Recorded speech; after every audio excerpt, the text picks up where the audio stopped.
Wetlands are known to offer a multitude of ecosystem services, not only to human, but also to biological diversity that cannot survive elsewhere.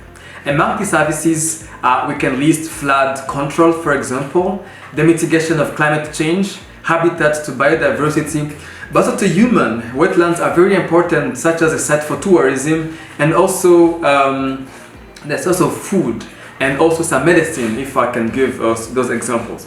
However, wetlands are known to be threatened by different anthropogenic activities, including agriculture, clay mining, the removal of the natural vegetation, and also the destruction of wetlands through pesticides and also infrastructure development. Now, if we want to bring the concept of conservation to wetlands, we'll first of all understand what different socioeconomic activities that wetlands are offering. In different countries, such as in Rwanda as well, wetlands are known as ecosystems where food is grown. We give an example of rice, for example. So it means they're very important to increase the economy, but also to mitigate the problem of food security in the country. However, despite all multiple benefits wetlands are offering, we are seeing different wetlands across the country which are being destroyed by human activities.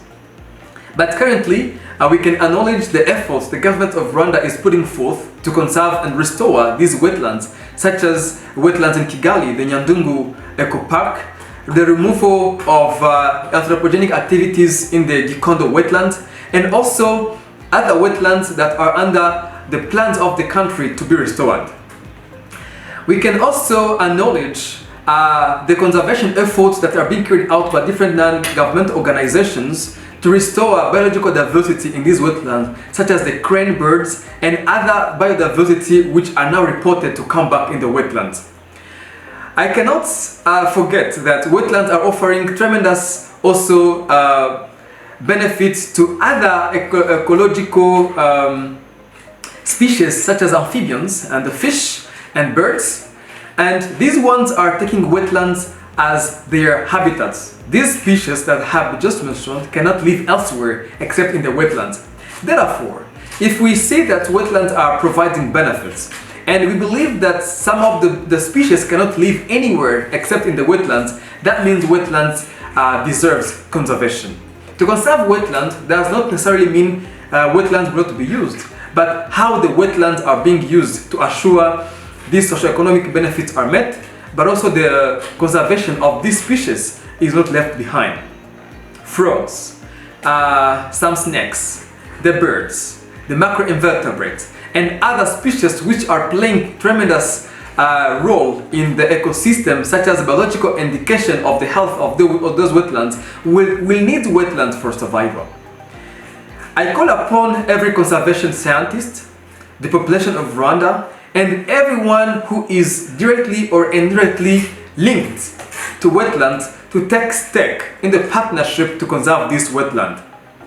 We have to stop the destruction of wetlands, such as dumping plastic waste in the wetlands. Wetlands are playing an important role to mitigate the impact of climate change to our health. So it means that conserving wetlands, we are also conserving our life. Otherwise, we are also threatening our lives as a human if wetlands are not being conserved. People who are working day by day with wetlands are not the only one or are not the only workforce to conserve wetlands.